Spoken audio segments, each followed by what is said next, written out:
함께 예배의 자리를 지키시는 우리 모든 식구들을 축복합니다. 특별히 코로나로 이렇게 어려운 때 우리로 이렇게 예배 자리를 지키도록 은혜를 주시고 믿음을 주셔서 감사합니다. 생각을 해보았습니다. 시대마다 예배 자리 넉넉히 지킬만 해서 지킨 때는 없는 것 같습니다. 일제시대 때는 일제 군경에 쫓기고 6.25 때는 전쟁 때문에 두렵고 떨리고 또 그거 끝나고 나서는 가난 때문에 너무 어렵고 힘들고 그렇게 생각하면 그때보다도 지금이 더 주일 지키기는 편하다. 시간도 만들려면 만들 수 있고 저도 어렸을 때 생각을 해보니까 이렇게 볼을 만들고 이런 일을 많이 했습니다. 그러면 다 나가야 돼요. 다 나가서 이렇게 틀을 만들어 놓고 거기다 흙 퍼다가 채우는 거예요. 채우면은 밀가루 한 포 주고 돈 얼마 따져가지고 그거 주고 이거는 일요일이고 뭐고 없어요. 가서 하는 만큼 주니까. 그러니까 그런 생각하면은 주일을 지킬 수 없는 거예요. 그래서 밀가루 타다 먹고 살고 돈 그걸 받아가지고 그걸로 살고. 어렸을 때 초등학교 다닐 때 그런 일이 있었습니다. 하여튼 걷는다 하면은 다 나가서 일을 해야 되니까. 그러면서 이런 시대를 생각을 해보니까 그래도 우리 시대가 하고자 하면 참 주일 지키기도 좋고 믿음 생활하기도 좋다 이런 생각을 해보았습니다. 저만의 생각인지는 모르겠습니다만은 그러나 조심할 것은 정말 조심하고 우리가 교회에서 코로나가 이렇게 나왔다 이런 얘기 안 듣도록 정말 조심하고 그러나 또 너무 두려워하거나 겁을 내서 예배 드리는데 이렇게 정말 지장이 되고 이렇게 되지는 않도록 우리가 이런 선을 잘 지키고 또 믿음 가운데 서야 할 줄 믿습니다. 말씀이 길어졌습니다만 오늘 바울 사도의 기도라 하는 제목으로 두 번째 제목을 잡았습니다.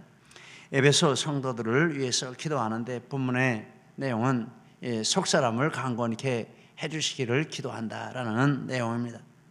16절 너희 속사람을 강건하게 하시오며 속사람은 넓게는 영혼을 품고 있는 마음, 좁게는 영혼 자체를 가리키는 말입니다. 영혼은 마음에 역사하고 마음은 몸에 역사합니다. 몸이 약한 사람도 영혼이 강하면 강할 수 있습니다. 몸이 강한 사람도 건강한 사람도 영혼이 약하면 연약하고 쓰러질 수밖에 없다라고 말합니다. 그래서 성경은 우리의 마음과 영혼, 즉 속사람이 강해야 한다라고 말합니다. 시편 42편 5절 말씀에 내 영혼아 내가 어찌하여 낙심하며 어찌하여 내 속에서 불안하여 하는가. 너는 하나님께 소망을 두라. 그가 나타나 도우심으로 말미암아 내가 여전히 찬송하리로다. 영혼을 강하게 하라. 영혼아 강해라. 이렇게 말합니다. 그러면 하나님을 찬송하고 두려워하지 않을 수 있다라고 합니다. 고린도후서 4장 16절에 그러므로 우리가 낙심하지 아니하노니 우리의 겉사람은 낡아지나 우리의 속사람은 날로 새롭다라고 했습니다. 낙심하지 않는데 그 이유는 속사람이 새로워지고 강해지기 때문이라고 합니다. 사도행전 14장 22절에 제자들의 마음을 굳게 하여 이 믿음에 머물러 있으라고 권하고 우리가 하나님 나라에 들어가려면 많은 환난을 겪어야 할 것이라. 환난을 겪지만은 마음을 굳게 하면 믿음을 지킬 수 있다라고 말씀을 해주십니다. 본문의 핵심은 에베소 성도들의 속사람을 하나님 강건하게 해주시옵소서. 이것이 믿음을 지키는 능력입니다 라는 뜻입니다.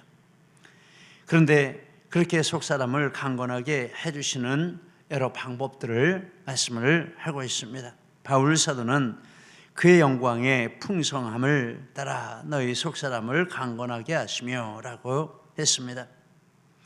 영광은 하나님을 하나님 되게 하시는 모든 특징들, 영원성, 무한성, 초월성, 자존성, 전능성, 전지성 이런 것들은 피조물에게는 없는 하나님만 가지고 계시는, 그래서 하나님이 되시는 그런 특징을 말하는 것입니다. 이런 것들이 하나님께 있는데 이것이 불완전한 것이 아니라 하나님께는 완전하게 충만하게 있으십니다. 그런데 그것들이 우리 사람에게 나타나 보여질 때 빛의 형태로 나타나 보여진다라는 것입니다. 그것을 영광이라 이렇게 말하는 것입니다. 에스겔서 1장 28절에 그 사방 광채의 모양은 피 오는 날 구름에 있는 무지개 같으니 이는 여호와의 영광의 형상의 모양이라. 하나님 우리에게 나타날 때 그런 것들을 다르게 나타내실 수 있는 방법이 없으셔서 이렇게 빛의 형태로 나타내셨다라는 것입니다. 사도행전 7장 2절 이하에 아브라함이 메소포타미아에 있을 때 영광의 하나님이 그에게 보여 이르시되 내 고향과 친척을 떠나 내가 내게 보일 땅으로 가라 하시니 아브라함에 나타나실 때도 영광의 하나님으로 나타나셨어요. 이렇게 말씀을 해주셨다라고 합니다. 영광을 따라, 이 따라라는 말은 분량에 따라서, 분량에 비례해서, 거기에 근거해서라는 뜻입니다. 즉 하나님이 가지고 계신 영광의 분량에 비례해서, 그리고 거기에 근거해서 바울 사도는 하나님이 자기 기도를 들어주시도록 기도를 하고 있다라는 것입니다. 그런데 그 영광이 풍성하다라고 합니다. 차고 넘친다라는 뜻이죠. 하나님의 영광은 풍성하고 하나님께서는 하나님의 그 영광의 풍성함에 비례해서, 풍성함에 근거해서 기도에 응답해 주신다라는 말씀입니다. 바울 사도는 기도할 때 이런 은혜를 풍성하게 누렸습니다. 사도행전 본문의 20절, 21절 말씀에 이렇게 말합니다. 우리 가운데서 역사하시는 능력대로 우리가 구하거나 생각하는 모든 것에 더 넘치도록 능히 하실 이에게 교회 안에서와 그리스도 예수 안에서 영광이 되도록 영원 무궁하기를 원하노라. 아멘. 구하거나 생각하는 그 이상으로 풍성하게 하나님이 응답해 주시고 축복해 주시는 이런 은혜가 바울 사도에게 있었다라고 말씀합니다. 그리고 지금도 기도할 때 그런 하나님의 영광의 풍성함을 따라 응답해 주실 줄 믿고 기도한다라고 말하는 것입니다. 그러면 무엇입니까? 기도에 부여한 사람이 모든 것에 부여한 사람인 줄 믿습니다. 할렐루야. 기도에 부여하면 모든 것에 부여하게 될 줄 믿습니다. 우리 한번 인사 나누시겠습니다. 기도 부자가 진짜 부자입니다. 할렐루야. 시작. 기도 부자가 진짜 부자입니다. 믿습니까? 정말인 줄 믿습니다. 저도 기도 많이 하지 못하지만 이런 말씀들을 읽으며 그래 맞다 그러는 생각이 자꾸 듭니다. 또 한번 인사 나누시겠습니다. 기도 부자가 됩시다. 기도 부자가 됩시다. 할렐루야. 우리 교회는 기도가 충만한 교회 되면 하나님의 영광의 풍성함을 따라 응답해 주시니 머지않아 정말 모든 것이 풍성한 이런 역사가 일어날 줄 믿습니다. 기도가 살아있으면 다른 모든 것 다 풍성하게 될 줄 믿습니다. 이렇게 기도 응답의 근거를 말씀하고 거기에 따라서 내가 기도하니 이제 속사람이 이렇게 강하게 될 것이다 라는 말입니다. 바울 사도는 성령의 능력으로 강건하게 해주시라. 16절 성령의 능력으로 말미암아 너희의 속사람을 능력으로 강건하게 하시오며, 우리의 속사람은 성령의 능력으로 강건하게 된다 말합니다.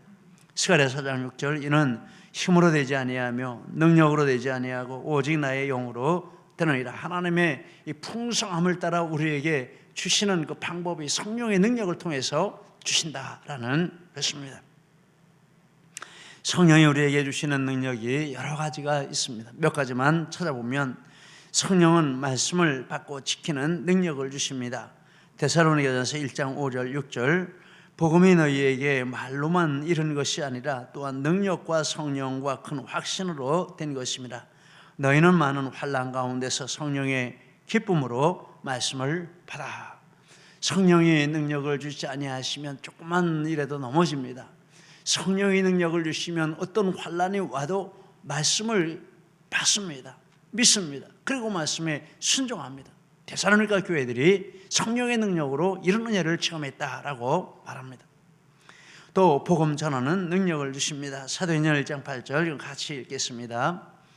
오직 성령이 너희에게 임하시면 너희가 권능을 받고 예루살렘과 온 유대와 사마리아와 땅끝까지 이르러 내 증인이 되리라. 4장 31절도 같이 읽겠습니다. 빌기를 다음에 모인 곳이 진동하더니 무리가 다 성령 충만하여 담대히 하나님 말씀을 전하니라. 하나님의 능력 안 주시면 입도 뻥끗 못해요.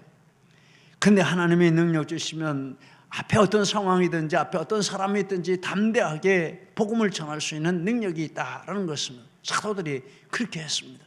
바울 사도도 그랬고 베드로 사도도 그랬고 사도들이 그렇게 했습니다. 그들만이 아니라 성령 받으면 우리도 그렇게 할 수 있다라고 말하는 것입니다. 여러분, 우리 성령 받아서 담대하게 복음을 선포하는 은혜가 있으시기를 바랍니다. 성령은 기적을 행하는 능력도 주십니다. 사도행전 6장 7절 스데반이 은혜와 권능에 충만하여 큰 기사와 표적을 행하니, 이것은 성령이 하시는 일이기 때문에 오늘 우리를 통해서도 하시는 줄 믿습니다. 내가 무슨 능력이 있나 이거 아닙니다. 성령이 나를 통해서 하시는 것입니다.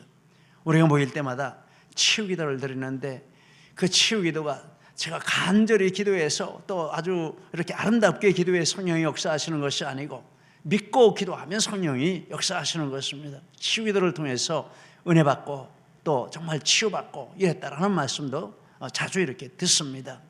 계속 기도합니다. 여러분, 믿고 기도하시기를 축복합니다. 하나님이 능력으로 역사하시고 기적의 역사도 오늘 우리를 통해서도 이루어 가시는 줄 믿습니다. 할렐루야. 성령은 우리 속사람이 새 사람이 되어 성령의 열매를 맺는 능력을 주십니다. 우리가 잘 아는 말씀 갈라디아서 5장 22절 24절 같이 읽겠습니다. 오직 성령의 열매는 사랑과 희락과 화평과 오래 참음과 자비와 양선과 충성과 온유와 절제니 이 같은 것을 금지할 법이 없나이다.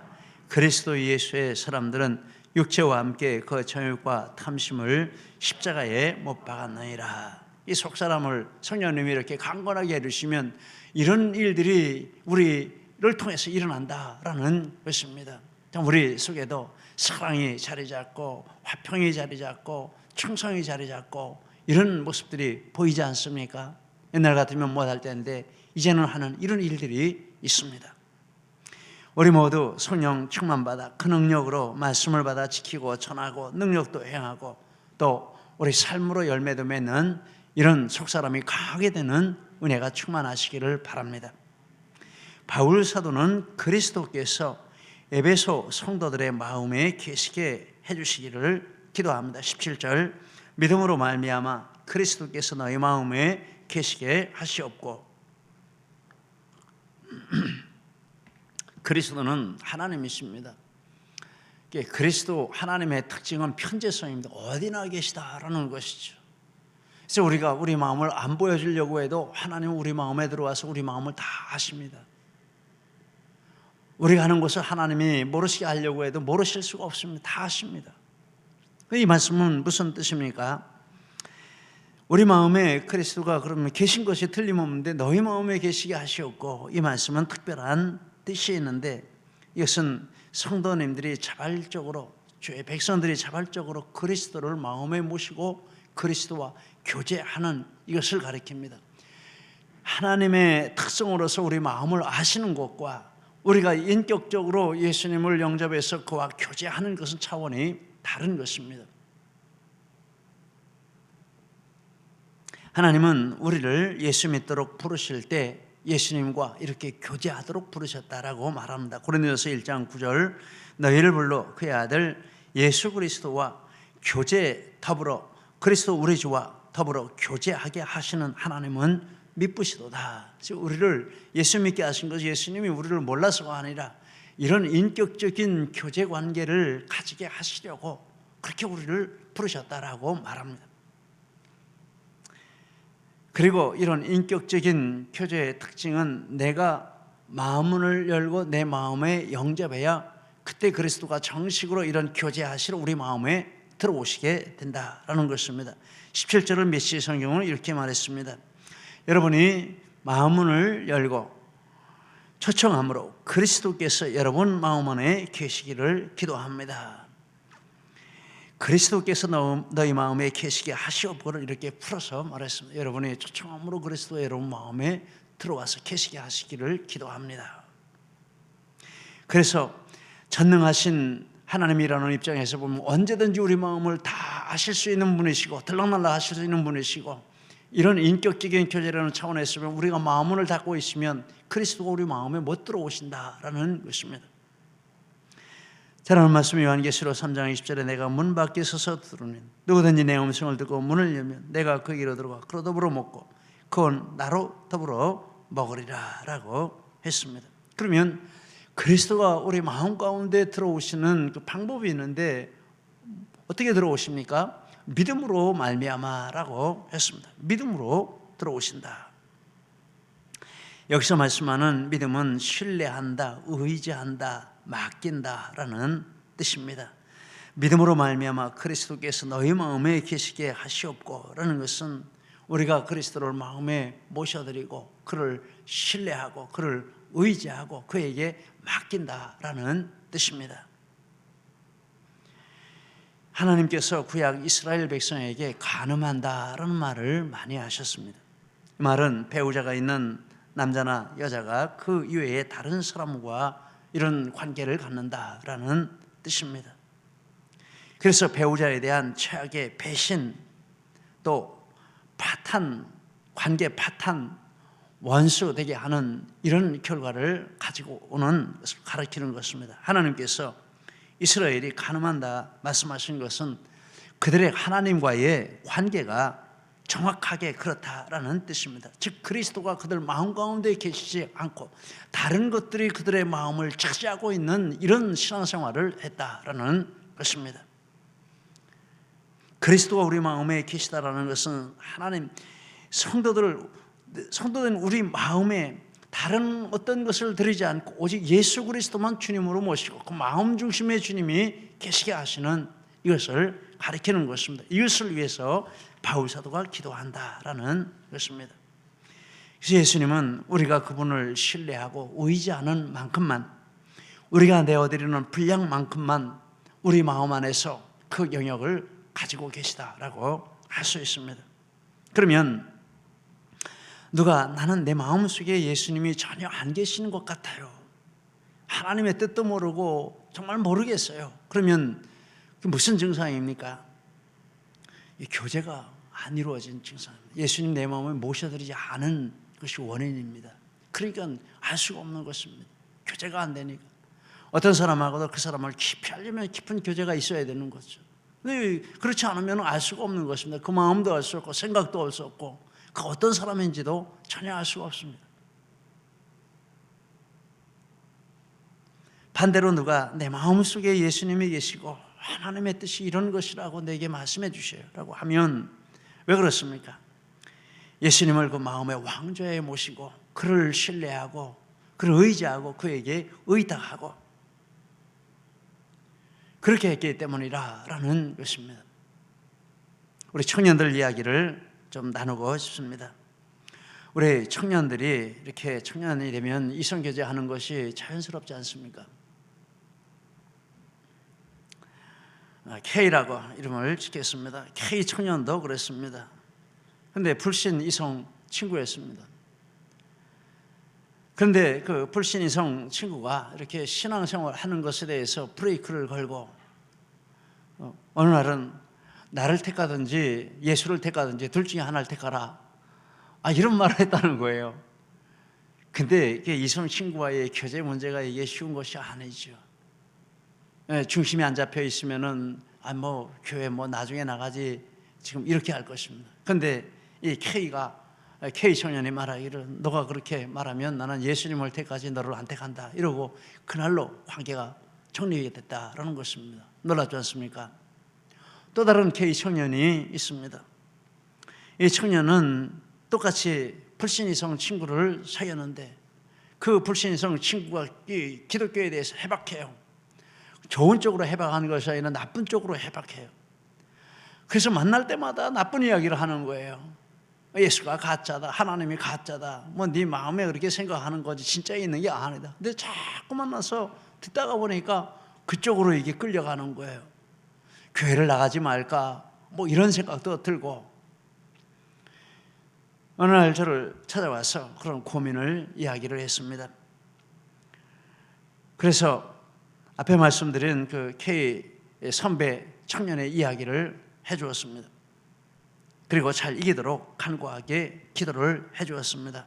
그때 며칠 후에 다시 찾아왔습니다. 찾아서 하는 말이, 그 이성 친구에게 나는 너보다 예수님이 중하니까 이제부터 너를 만날 수 없을 것 같아, 이렇게 절교를 했다라는 것입니다. 참 우리 청년들 대단합니다. 저라도 그렇게 하기 쉽지 않았을 것입니다. 이게 무엇입니까? 이 두 청년은 그리스도를 이성 친구의 위치보다 더 높이 이렇게 모시는 것입니다. 그리스도를 마음 중심에 모시고 그 친구들을 마음에서 내쫓은 것입니다. 우상을 버린 것입니다. 그리고 그 문제를 그리스도께 의탁한 것입니다. 저는 하나님께서 장차 그들을 귀하게 쓰실 것을 확신합니다. 또 기도합니다. 하나님 보셨죠? 하나님 인정해 주실 줄 믿습니다. 기도합니다. 우리 자신과 예수님과의 관계는 어떠한가? 예수님이 과연 우리 마음의 중심에 계시고 우리 마음 전체를 다스리시는가? 이거 한번 우리 이 교회에 점검을 해봐야 될 줄 믿습니다.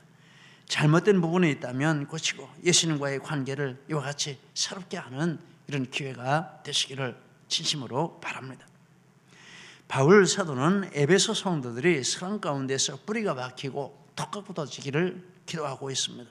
17절, 너희가 사랑 가운데서 뿌리가 박히고 터가 굳어져서, 이 말씀은 우리 중심이 하나님이 우리를 사랑하신다는 이 진리의 터 위에 견고하게 세워져야 한다라는 뜻입니다. 우리는 의심합니다. 하나님이 정말 나를 사랑하시는 게 맞아?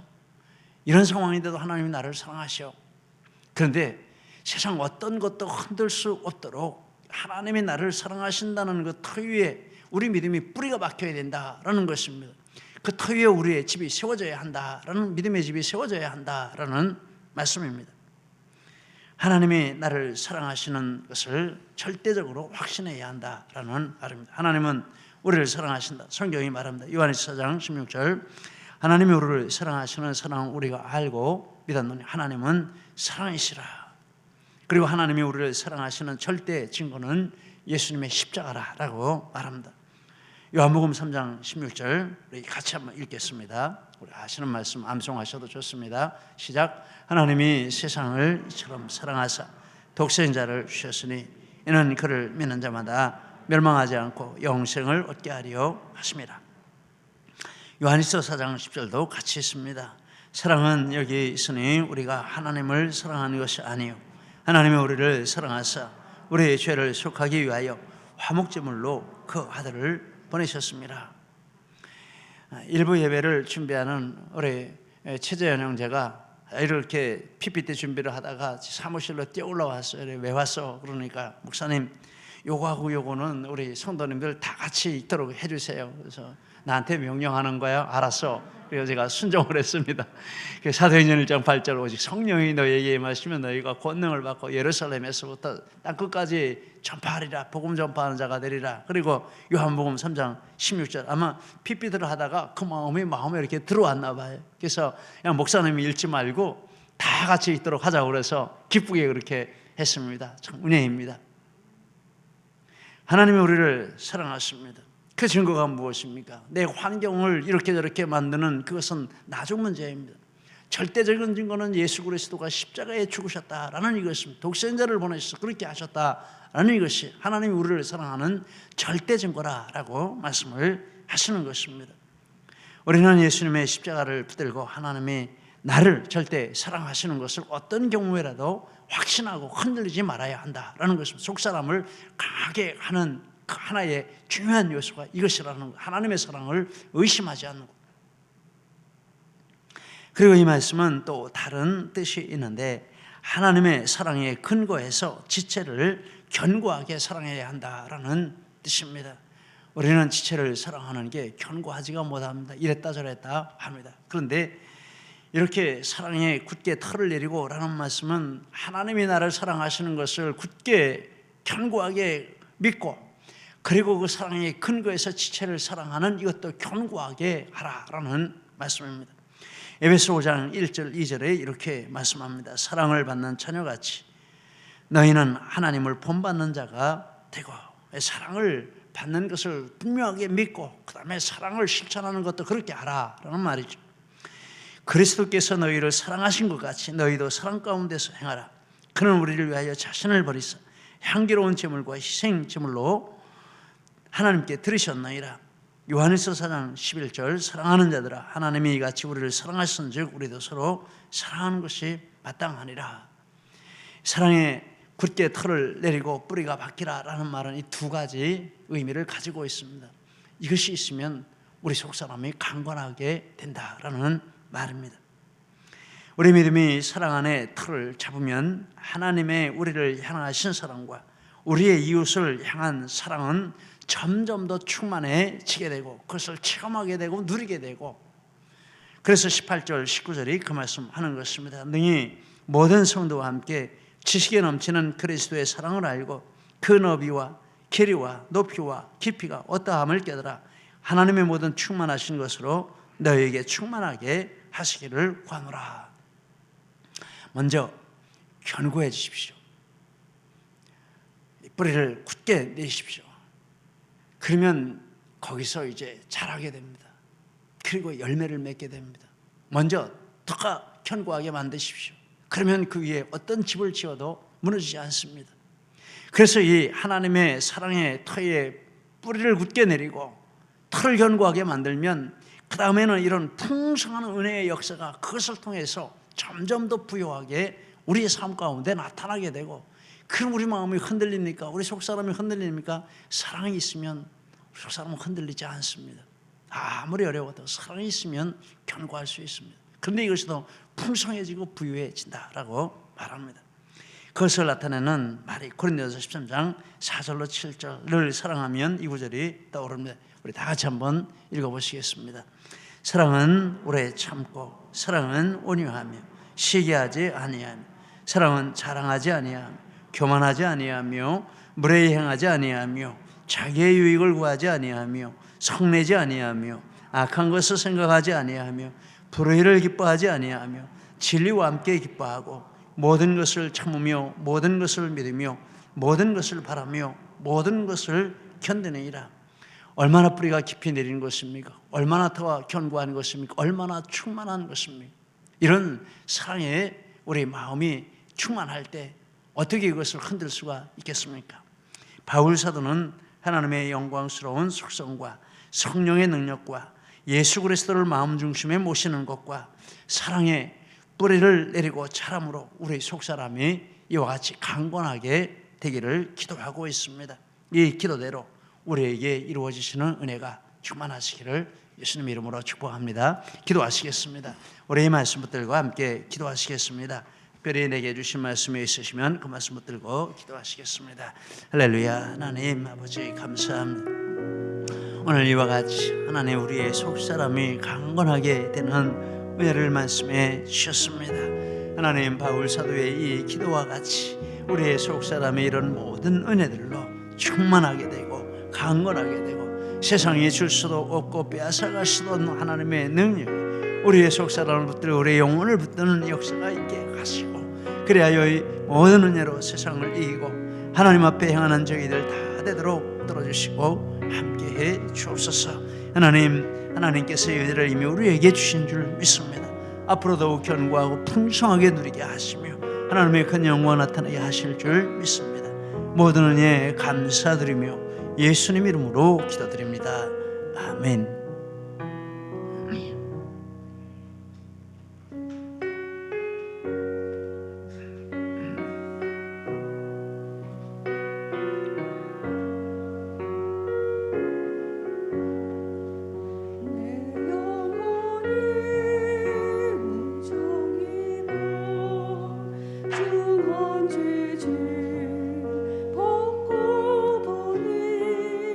슬픔만을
우리 믿음 사순을 축복합니다. 아름다운 순, 하나님의 은혜가 가득한 순이 되도록 축복해 주셨고 또 앞으로도 축복해 주실 줄 믿습니다.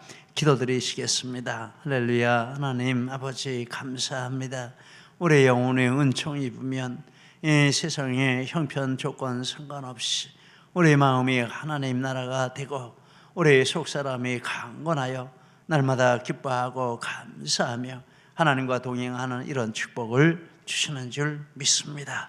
이와 같은 은혜를 저희에게 주시고 오늘도 이렇게 세상이 분요하고 흉흉한 중에도 담대한 믿음으로 하나님 앞에 예배하는 은혜를 주셨으니 우리 하나님 놀라운 은혜 주심인 줄 믿습니다. 하나님 앞에 영광 올려드립니다. 또한 이 시간에는 하나님의 이 사랑과 은혜 모든 축복을 감사하여 저희들이 예물을 올려드립니다. 11조를 드리며 선교, 구제, 건축, 이웃사랑, 추정헌금으로 또 여러 기도의 제목을 담아 하나님 앞에 작정한 것으로 감사의 제목을 헤아려서 여러 명목의 감사의 제목으로 하나님 앞에 올려